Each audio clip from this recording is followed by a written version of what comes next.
Hey guys, it's JD from Champagne and JD. Before we get this week's episode underway, just wanted to let you guys know that sometimes recording this show over the internet winds up with some technical difficulties. A lot of times we're able to overlook them, but we did have some technical difficulties connection-wise for this week's show. So there will be some portions of the show that might seem slightly misjointed or disjointed. See, I'm leaving that in because that shows you the amount of technical difficulties that we had. But we do have a really good interview coming up with Jonathan Wong following his first Grade 1 victory on Monday. And then we're talking about the late Quaddie at Doomben. Great card down in Australia on Friday. We're going to play the Open. And again, apologize for technical difficulties. Hope you can still enjoy it. This was a great conversation with Jonathan Wong and some great handicapping, mired by some slight technical difficulties. Thanks, everybody, for joining. Enjoy the show.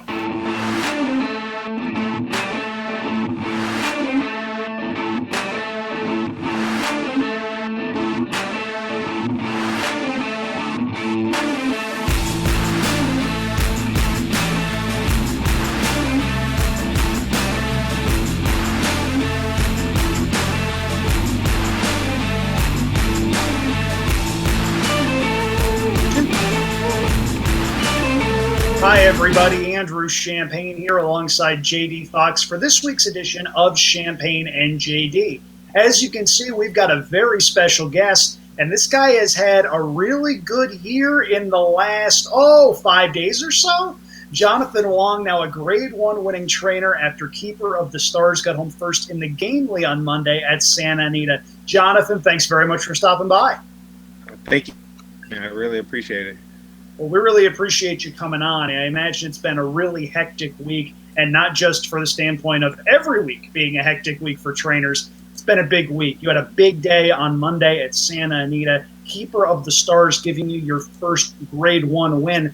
I got to tell you, just thinking about what it was like in your shoes, watching that race from Golden Gate Fields, Matt Dinnerman was telling me he could hear you from the announcer's booth.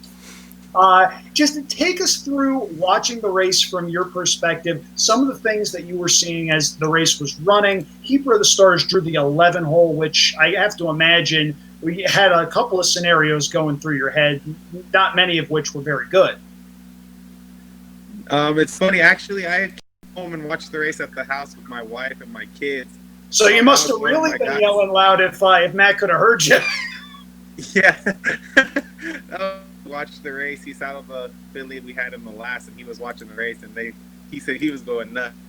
But actually, this filly would draw an outside post because she's had a lot of trouble trips in the past because she drew inside, and she's the type that needs to be on that clear. And so she had won the race in the 11 hole, and now she in the 11 hole. So that's her lucky number. For sure. So as you can see on the screen, we're watching this race. Always Candy was a scratch, and that a key scratch because it left Giza Goddess and Tiny Tina up on the front end, and Keeper of the Stars in a perfect spot going down the backstretch beneath Abel Cedillo, who you've been working with for a really long time. Yeah, I mean, Tom and Debbie Stoll, Tommy Town, this is the way they race and shape unfolding was exactly how I up and imagined and hoped, pretty much. We can't say enough about the ride that Abel gave. He gave her such a great ride. I mean, he kept her in the clear. She takes a little bit to get going. You can see, like, in the far turn around the 5/16th, he starts asking her and getting after her. But that's just how she likes to run. I mean, she likes to be in unstay clear and have a target to chase after. She's a really, really special horse. Yeah, and as you can see here, now she's got her wits about her here, and the second she hits the front, the race is over. There's a couple of runners moving up from the back for the minor awards, but as they hit the 16th pole, at this point, Keeper of the Stars bettors counting their money, and this your first Grade 1 win. But you mentioned Abel Cedillo, and this is something that, as a Northern California person, I've become intimately aware of because he got to start up here and then went down to Santa Anita to ride in that riding colony. What does it say about Abel that he's been able to make that transition and be able to ride with, and in this case, be able to ride better than some of the best riders, not just in California, but in the entire country? He had a big, big day on Monday. Yeah, I mean, he's not only is he a great rider, he's a great person. He has one of the best things you'll ever see in a rider. He'll work 7 days a week. I mean, he listens and he does exactly what you ask him to do. He tries on every horse. That's half the battle. Finding a rider that's going to find every horse and listen to what you tell him to do. I mean, and not only is he a great rider, he's a good friend of mine. And I'm really, really happy that he was a jockey of our first Grade 1 winner. And now Keeper of the Stars, a Grade 1 winner, and there are plenty of spots left on the calendar for a horse like that. I understand it's only been a couple of days, but do you have an idea of where we might see Keeper of the Stars next? Like I said, I was talking to Tom and Debbie from Tommytown, and we were just going to wait till the Del Mar Stakes schedule came out, which I believe is supposed to be, and see what they have at Del, and then go from there. Again, I can't say thank you enough. And Debbie from Tommytown, Mike Allen there. I mean, it's been an honor to train for them. Great people, awesome to work with. They've given me an opportunity to train some amazing, an opportunity that we had never been given before. And like I said, words can't express how great opportunity they've given me. And we'll talk about another Tommytown thoroughbred in your stable in a little bit here when we talk about the California Oaks on Sunday. But right now, obviously, the California racing calendar. You mentioned the Del Mar Stakes calendar, waiting for that to come out, the schedule, so you can work with the owners and start to place some of these horses. And Keeper of the Stars, obviously, being a big one. But kind of from a trainer's perspective, talk us through a little bit as just layman horse players, bettors, for lack of a better term, on what it's been like as a trainer with this kind of shutdown and now ramp back up and startup of the racing scene in California, and how you've had to adjust as a trainer to that. Well, I mean, fortunately, we weren't down for as long as a lot of other tracks. Golden Gate, their management, they did a great job on keeping us open for as long as they did, keeping us open for training during the shutdown and getting us started back up. They did an amazing job. Hats off to them. I mean, I feel on a lot of our horses, specifically mine, I don't know about everybody else. I mean, we got to freshen up a lot of horses.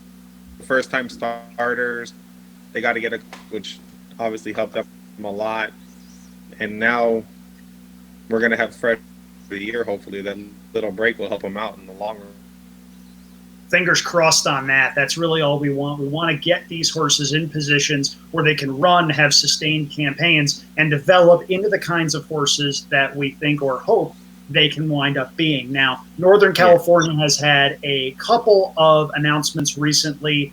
Golden Gate Fields has picked up the Sonoma County Fair dates. There are decisions still to be made on Pleasanton, one of my all-time favorite places. Really hope they're able to get some races going there, but we'll see what happens in the coming weeks. Ferndale will not run. They've just announced that as well. Jonathan, as a trainer, as somebody who's obviously scouring the condition book, trying to find spots for these horses, do you approach things differently knowing, hey, instead of going to a fair track where we've got conventional dirt, we're staying at Golden Gate where we've got the synthetic surface? Obviously, some horses run better on a synthetic surface than on a dirt surface. How much does that change what you're trying to do? Definitely. I mean, it all depends. Like, there's a couple horses that I have do not like the dirt, so we have to see if they're going to run. If they are going to run at Pleasanton, we're going to try to get them in for the end of the meet here. And there's some horses that prefer the dirt, so we'll wait for the fairs if we do run. Preferably, if it was in a perfect world, we'd stay at Gold. It's better for the horses. I mean, we have a beautiful turf course that's had a 2-month break as well. Even better. So, I mean, we could take it beautiful weather. Yeah, the initial turf races at Golden Gate Fields, it looked like the turf for opening day for the A's or the Giants. I mean, that turf course was in beautiful shape, and obviously probably prolonged potentially the turf season at Golden Gate with that little break and hiatus starting ended up being about 6 weeks later, I think, than normal on the turf there based on delays and so on and so forth. So obviously a lot of racing at Golden Gate this weekend. One of the key things that we wanted to talk to you about while we have you on is the California Oaks, as you have 2 charges in that race. And we mentioned Tommytown Thoroughbreds. They have a Dynasty of her own in that race. And obviously broke the maiden at Golden Gate, shipped to Sunland, won the Borderplex, third in the Island Fashion, came back and ran a career best 92 buyer back at Golden Gate, first time back after a couple month layoff with the COVID situation. How does she fit here in the Oaks field, and what are you expecting out of her on Sunday? Yeah, both fillies are training good. I mean, Dynasty of her own. She's been down south to train at Santa Anita, and she's just been training really well. I mean, again, I think the freshening for her might have helped her. She had a tough campaign. We shipped her back and forth to New Mexico twice. Shipped her up north and ran her. And the couple time between, for sure. I mean, she's training really good. She's a real. I don't think she's a need the lead. The couple horses that go to the lead, she can sit off the pay, walking trip on them. And then that's filly. She always tries. I mean, she shows up every time and runs her race every time. Yeah, Reiwa last time was entered against Dynasty of her own, and we had a Jonathan Wong exacta in that race. 92 buyer career best for Dynasty of her own, 90 buyer for Reiwa, also her career best. So 2 really talented 3-year-old fillies. I think the key with Reiwa is she just needs some racing luck here. She needs to find the right spot and sit the right trip. She obviously has a lot of talent for that one run that she likes to give. Yeah, I totally agree. Totally agree with you. That's pretty much the best way to sum, And if they run 1-2, definitely won't complain. If you're complaining about running 1-2 in a stakes race, Jonathan, I think you're in the wrong business. I understand it's not quite winning a grade 1 at Santa Anita, but still, running 1-2 in the California Oaks, nice chunk of change. That's a field of 7, that race coming up on Sunday. Jonathan Wong with a pair of contenders in that race. Now, Jonathan, before we let you go really quick, California Oaks coming up on Sunday. Golden Gate's done a really nice job of planning out ways to run their stakes races back that were otherwise postponed by the COVID situation, running races like the San Francisco Mile later on in the meet. As a trainer, looking through the condition books with your best stock, how much of a relief is it to be able to be in a position where you can say, oh, we know exactly where we're going right now after a situation where uncertainty seemed to be the name of the game?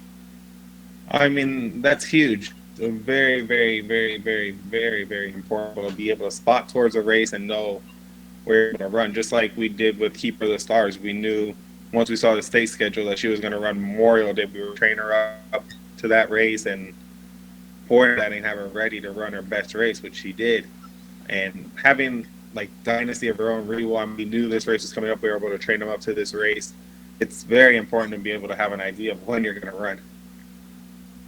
For sure. Jonathan, thank you so much for stopping by. Really happy to see Keeper of the Stars come through on Monday. J.A. Wong Racing on Twitter. You can see a lot of really good stuff from him, including a winner's circle photo from a couple of months ago that my dad wants me to thank you for. I know he really appreciated that. We were down in the winner's circle at Golden Gate a couple of months ago. JD, I'll get you that photo so you can maybe overlay it and give me yet another wonderful thing here. So, Jonathan, thank you so much for coming on. Really appreciate it. And best of luck on Sunday with your 2 runners in the California Oaks.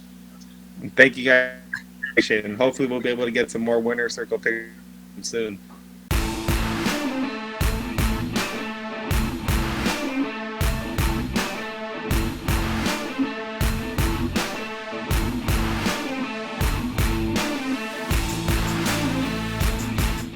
Back now after that interview with Jonathan Wong, some really good stuff in there. Really thankful that he was able to join us for the first part of this week's episode of Champagne and JD. So since we've given something to you, we figured it was time for someone to give something to me. And that leads into another, yes, another, because this has happened multiple times, Andrew Victory Lap. So multiple, I guess, means 2 now. That's it's happened 2 times. Some people. I'm just saying, 2 more than some people, JD. There you go. Oh. Yep. Now, if you followed along with our show last week, we both thought that the late pick 4 was a very tough sequence at Flemington. And in fact, I got bounced out in leg number 1. However, good old Sabahi at 46-1 in leg number 2 knocked out a lot of tickets. In fact, with a couple more middle range prices in legs 3 and 4, we actually hit our $36 ticket 3 of 4 times for a total of $657 and some change. I also, if you follow me on Twitter, you saw this, hit the late pick 3 on a $9 ticket for about $660 and change. So it was a really fun evening. Hopefully you guys played along and were able to pocket a nice chunk of change. We are back at it, however, with a really good sequence, and hopefully the track name isn't ominous here. We're going to Doomben, Australia A, in your ADW of choice. And JD, you and I were talking about this a little while earlier. This is a really, really, really tough pick 4 sequence. This is some of the best racing you're going to see over the next couple months, I think. Just this sequence at Doomben. And obviously, we've got 2 Group 3s, and then we've got some listed stakes on either end of the Quaddie. But I think you're going to be tough to find a sequence in Australia or otherwise in the next couple months that has as competitive a fields and as equally matched a fields as we're going to see with this. And I think before we actually dive into the fields and bring that in, Andrew, I'm just saying I would like to expand. I mean, I spent change over $50 on a 20-cent denomination ticket, and I would feel a lot better if I spent about $150. So that's the level of depth in this sequence. It's tough. It's really hard. If you can find a single in this sequence, JD, I know you found a single in a race that I did not think a single existed in, but if you could find a single, this is one of those sequences where that will really help you. Even in a 20-cent variant, you're going to want races where you have a lot of coverage. And we're going to go through some of these scenarios in the Quaddie sequence that starts in race number 6. This is an open for older horses going 5.5 furlongs. Look at those beautiful graphics produced by Mr. J.D. Fox. That might be an odd distance here, but just remember 1,100 meters is 5.5 furlongs here in the United States. Big, big, big field. J.D., how many pages? We got 3 pages? 3 pages. All right, 3 pages. We are on page number 2, and we'll go to page number 3. My top selection in here is number 15, Boomtown Lass, who you just see at the top of your screen there. She, for me, is a must-use despite a really poor draw. You see the barrier number 15. She's 3 for 3 at Doomben, real horse for course, and is one of those horses that could sit just off of what I think is going to be a pretty fast pace. Now, you can see over on the side of the screen here, I went 3 deep. I used number 5, Spurcraft, and number 10, Gray Shadow as well. Spurcraft hasn't won in a while, but should be at his best off of a barrier trial that I thought was pretty good. Another horse that really loves this track, 3 for 4 with a second, and 2 for 2 at this distance. Meanwhile, Gray Shadow is my price play in here. Exits 2 tries against group level company. Those waters just a little bit too deep, and is another that could sit an ideal stalking trip. 40-1 on the morning line. I don't think you're going to be getting that price, but still, I think 20-1 or so, which is likely what Gray Shadow is going to go off at, is an overlay. So 5, 10, and 15 for me in race number 6. JD, how did you see it? I see it a little differently. I think this is the toughest race of the sequence, and really, there we go. That's what? Yeah. No, we're winning. I won. Did you know I won, JD? I won last week. Did you see it? Yeah, that was unintentional, but that ended up being humorous. So change over, because that'd be a heck of a victory lap. Here's what I know. Your must-use horse is not on my ticket. Does that surprise you in any way? Probably not. Not at all whatsoever. So really, I think this is the toughest race of the sequence, and I'm going 7 deep, and I'm not even comfortable really with that. And I was just looking at the latest odds in Australia. Your favorite right now is the 9 at 6-1. Wow. That's your favorite in this race. Just in case you think we won't smoke about how hard this race is, 6-1 favorite. So I'm going 7 deep here. 1, 2, 3, 5, 6, 9, 10.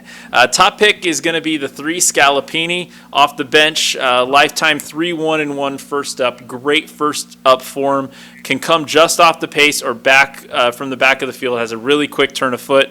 I thought about singling here. The one thing I'm not certain about with Scalapini, and this is a big knock, is this is an 1,110 meter race, and this is the first try at 11 or 11:10 since his maiden breaking score at Gold Coast, and that was back in 2017. Been running 1,200, been running 1,400. Probably 1,400 is the best distance for this horse. I think next up, this horse is a favorite no matter pretty much what race they're in at 1,400 meters. But this is the first up back. They're trying at 11:10. This horse is 2-1-1, so 2 firsts, a second, and a third lifetime in the 4 starts at 1,400. So just in case this is too short, I've got a lot of coverage here, and I want to talk about one horse in particular, and that's the 10-horse Gray Shadow. Ooh. Last time out in the Grade 2 Sapphire at Randwick. I'm going to throw the excuse bus at you. Andrew, are you ready? Hey, I agree with you on this excuse bus. I am riding shotgun on the excuse bus, so you can't throw a bus at me when I'm already in it. There's a speed reference in there somewhere that I'm not quite finding. Speed 2. If it was Speed 2, I'm glad we're dodging it. She broke terribly, absolutely terribly in that race. Was going against much, much tougher than she faces here in this race at Doomben. She didn't like the heavy 8. It was her first time trying it. She obviously broke slow and wasn't really interested in the race. And then you might remember that race, Andrew. White Moss took the slowest pace known to man around the track, and it was a merry-go-round race. It was a very bizarre race for a sprint in Australia.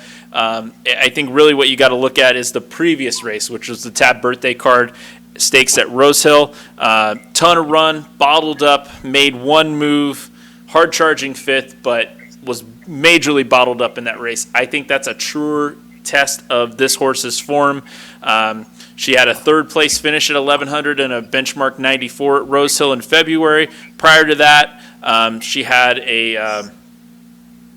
2 scores at the distance, and now one was at a mare handicap, and then one was a benchmark 90 for mares, both at Caulfield. But I really like this horse in this spot. I'm going 7 deep, and I said I really like 2 horses, and that just tells you how difficult I think this race could be to break down at the end of the day. I mean, we both landed on number 10 Gray Shadow as a horse we both absolutely won on the tickets, and that horse is 40-1 on the morning line.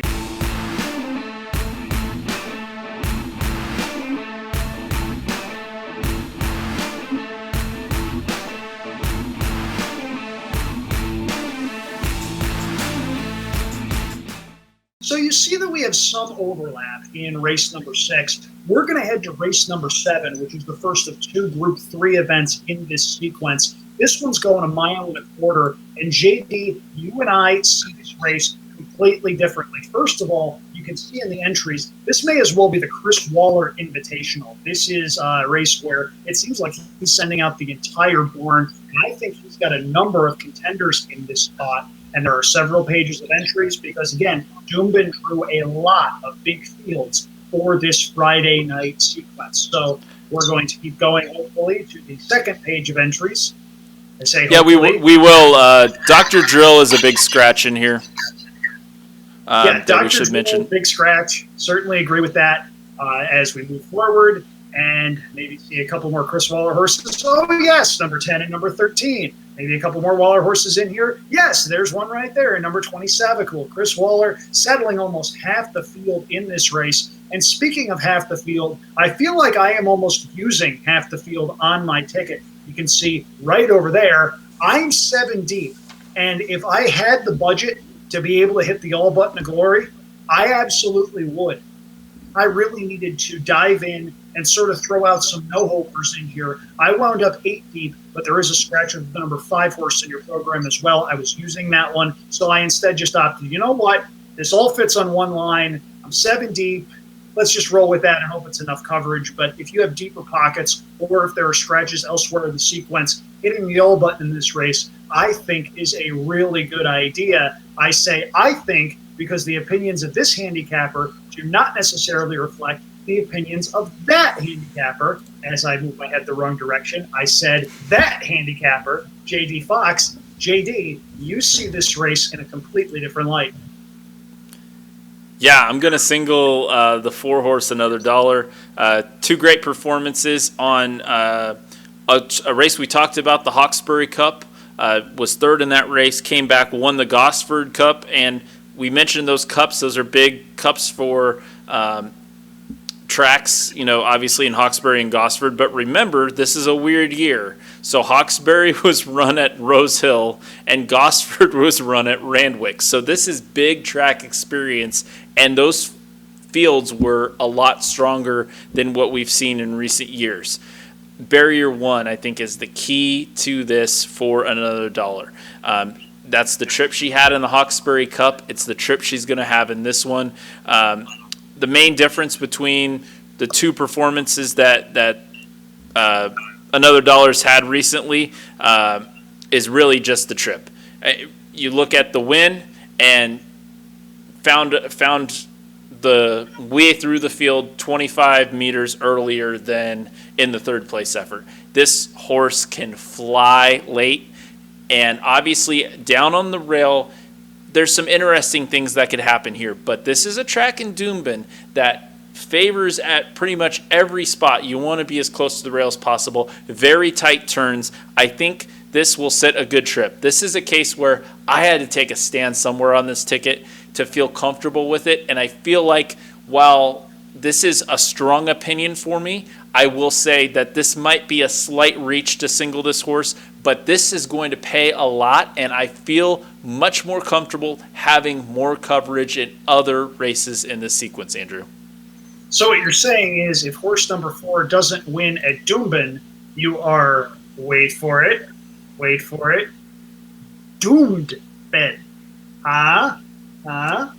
It would only have worked better if my name was Ben, but you had something there. So we should mention that is a Group 3 race, and that honestly is a Group 2 or Group 1 field. It's that a is very a really good field. tough And there's race. a couple of runners in there with some Group 1 experience as well. Chris Waller could potentially saddle the winner, could saddle the second place horse, could saddle the trifecta, whatever. He's got a lot of contenders in this race, and it'll be interesting to see how it shakes out. We do have some common ground, though, JP. You're single, one of the 7 that I have used in here.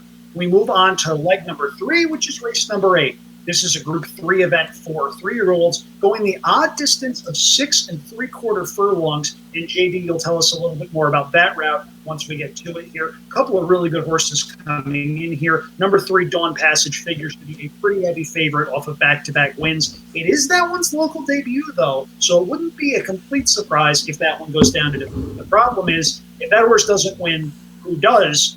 I went 2 deep in this race, as you may have seen on my ticket. I used Dawn Passage. Dawn Passage keyed a pretty good pick 3 for me a couple of weeks ago, actually. Won at 7-1 2 starts ago. But I'm also going to use number 1, the Odyssey, who exits a Group 3 earlier this month. Ran a good second that day, and I think that race is legitimate. And I think a repeat effort at this horse's favorite track would make him one of the major players in this race. Now, the Odyssey draws barrier 13, and JD, I know that's something you're not crazy about as you look at this race. Yeah, really, to tell you a little bit about Doomben and the track, and we'll go ahead and put my ticket up there for a moment.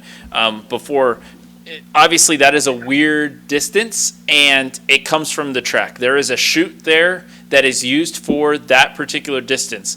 And this is historically a track that has always run a potential of 16 runners wide. I realize I got to put my hands in frame. I would say that chute probably has room for 13 to 12 horses comfortably. So any outside draw, this is when I was going to make my Doom reference, but I think Andrew's beat that horse into the ground at this stage. I will just say it will basically be a situation where from the outside, you either have to send hard or you need to take back really, really hard. So depending on your horse, factor that in when you're handicapping. My top pick here in the race is the 9-horse Scathing. Fourth up today, 2 wins, Class 1s at Sunshine Coast and in a benchmark 72 at Doomben. Impressive fourth at long odds in the Gold Coast Guineas on May 16th. So this is a horse rounding into form. Ran 13.50 second up, comes back to the distance fourth up. Wired the field in the benchmark 72 affair. Can be on the lead, but doesn't necessarily need the lead in this race. I think it's a very promising horse. It's really going to be dependent on Justin Huxtable, a jockey you don't hear a lot about. He's going to be key to this because he's going to have to figure out the best spot to put this horse, and I think we can say that about all the jockeys in the horse. This is really a tough race to figure out from a position standpoint where people are going to fall, and therefore it's a tough race to handicap. I feel like the best horses in form are where I'm going, but again, this is a race where you could go a lot deeper. So I'm going 2 deep. JD, you're going 4 deep, but there is room for both of us to hit this thing because we've got some shared coverage in leg 1, and we've also got some shared coverage in the payoff leg race number 9. This is an open that is again contested at that 6 3/4 furlong distance. Gotta love these peculiar routes. It's almost as if there was a major track here in the United States that had one of these peculiar routes, maybe down a hill with a right-hand turn. I missed the hill, JD. Sorry, had to. At any rate, this is an interesting race. And I have to tell you, I'm going to preface this, the ticket that you see here is almost certainly going to change between now and when the sequence goes off. I have 4 horses that I am using are also eligibles that I think are absolutely must use. You see number 17, Gen Rules, and number 18, Subpoenaed. If they draw in, they're going to take a lot, and I mean a lot of money in this spot. Subpoenaed, a Chris Waller trainee. Gen Rules, a horse that should be flying late and may not have liked heavy going a couple starts ago. Still, I think there is room for some prices in here. And the big price that I'm using, that JD, I noticed was on your ticket, is number 8, Crone, who may very well be best over heavy going. However, the last time this horse went second off the bench, she won at Rose Hill with a 96 speed rating. A similar rating puts her right there. Now, this is a horse that has probably had some issues because there are some layoff lines of late, but this is the first time in about a year where this horse will go second off the bench. And form cycles are a very real thing. I think Crone is sitting on a much improved race. I'm also going to use number 14, Into the Abyss, who hasn't won in a while but ran a good second last time out in Group 3 at Rose Hill. Improvement off of that makes this one a major player. One other note before we move on. I would love number 7, Ready to Profit, or number 16, Shall One, if one of them scratch, because those two to me seem like the 2 speed types. However, I think one cooks the other, and I think that sets things up for one of the 4 horses that I've mentioned. Still, if one of them scratches, use the other one. I don't care how much more money it costs on your ticket. If it's a situation where only one of them runs, use that horse because there is a chance that horse leads every step of the way. Now, JD, I know you had a lot of conviction in this race. In fact, you had so much conviction, you actually broke our graphical standards here. 2 lines worth of horses. Yeah, and what I was going to say, Andrew, and this is the key here. The 7 and the 16. If either of the, if one of those 2 horses, I'm not even going to say the scratch thing. I'm just going to say if one of them doesn't break, the other one's going to win. So that's the one difference there to me is I feel like they're both must includes because they are and this is weird to say in a 1,350 meter race, they are literally the only speed. So they're either going to duel themselves to death, which I think still is the likely possibility if both of them make the post. But if one of them doesn't break well, has a misstep out of the gate, and one takes a clear lead, this race is over. So I had to include both of them. With that said, you're going to have to look for pick up the pieces horses. And Andrew did a good job of spotting a couple. My top pick is one of the key ones that he mentioned, and that's the 17 Gen Rules. And the one thing I will say, Andrew, is with Panino, the 5 scratching, Gen Rules is already in this race, the 17. So we have to wait for another scratch to get your 18 in, and I'm not as big of a fan of that horse. But Gen Rules is my top pick. Third, coming off of a strong, Third up, coming off of a strong second at Randwick in a benchmark 88 on April 18th.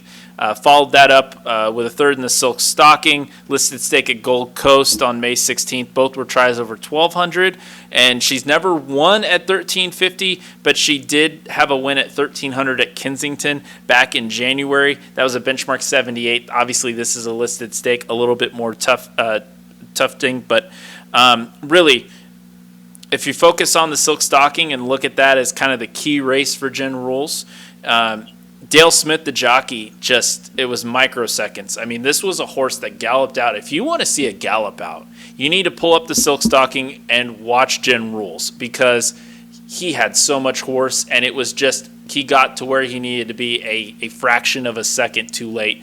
The Snowdens have this horse ready to go. I think this is a horse, again, needs the race shape, and that's why I am so deep here. I'm talking strongly about a horse, but I really think this is one of the scenarios that we see in Australia that we don't necessarily see all that often in the States, is in a turf mid-sprint like this, seeing so little speed that this race could be chaos. I'm pretty sure other horses that are just on the backside could jump in this race and win. That's how wide open it is.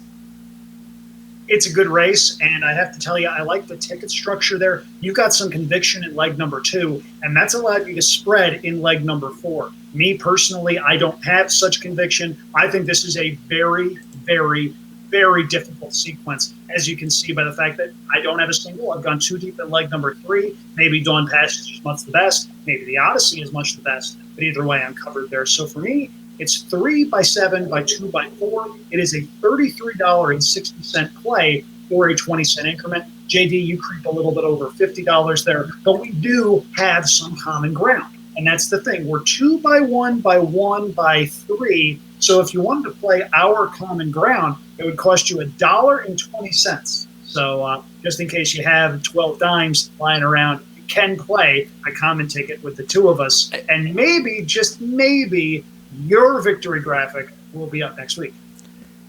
I will say, and we joked about this and actually put it up last week, I did punch our ticket like 15 times just to see what would happen. And, of course, we were out in leg 1.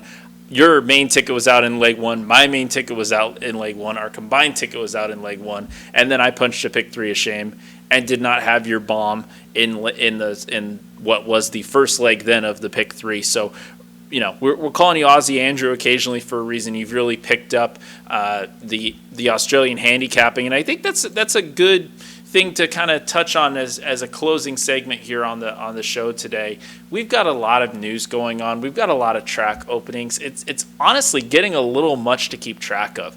And any news we give you here on a Thursday night, something different might show up on Friday. So not focusing on that, we had our current event segment with the latest Grade 1 winning trainer in California, Jonathan Wong, to start this show. I think we want to end the show and really talk about Australia, because I think we're going to find here over the next few weeks that we're going to have more things to talk about stateside, and obviously we're entering the downturn of the Australian racing season. But as we've shown in this, as we approach winter, there's always at least one good, and again, there's 3 really good meets on Friday night. We just chose one of them.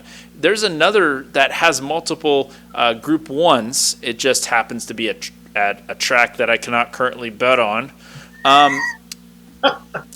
That withstanding, there's still good races in Australia. We're probably going to take the focus a little bit back to the U.S., but Australia is still in our hearts. And Andrew, I brought you into this experiment with Australia, and I think you've really begun to enjoy the product to where you're playing it on your off days from this podcast. Here's the thing, and this goes back to where we started this whole thing. Initially, I was going to try to do a revival of my pregame Periscope that I hosted back in my TVG days. Well, then every track started closing, and we didn't have any idea what we were going to talk about. So we had to explore other formats. This is the format that we've come up with, and it's been a real highlight of the week to be able to do this stuff, to be able to explore different things with different guests. We've had Jonathan Wong tonight, obviously. We've had a number of guests from around the horse racing world, Megan Devine, Jim Nevels, McCullough, Matt Ditterman. So really good stuff. And if you'd like to revisit any of the interviews that we've done,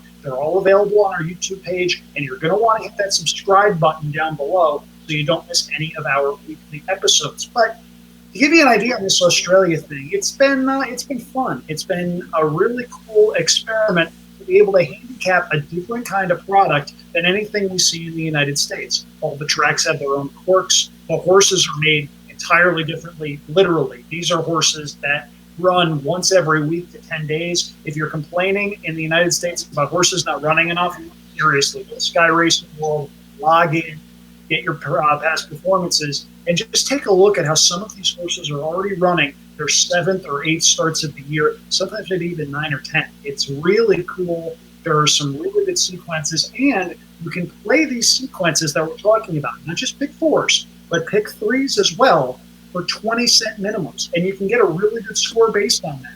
Kidding aside, you saw that last week when I was able to wheel a pick 3 for $9 and come back for $660. It's a really cool product. If you haven't checked it out yet, dive in, see if you like it. If you don't like it, well, it's not going to cost you a whole heck of a lot. You can go 3 by 3 by 3 by 3 in a pick 4 sequence. That'd cost you $40 here in the United States. Well, it'd cost you 40% of that over in Australia. It's pretty darn cool. And if you find something that you like, if you find an angle, if you find anything that jumps off the floor matching with the field sizes, what they are, chances are you're going to get paid, unless it's a situation where it's a horse like Wings, that those powers are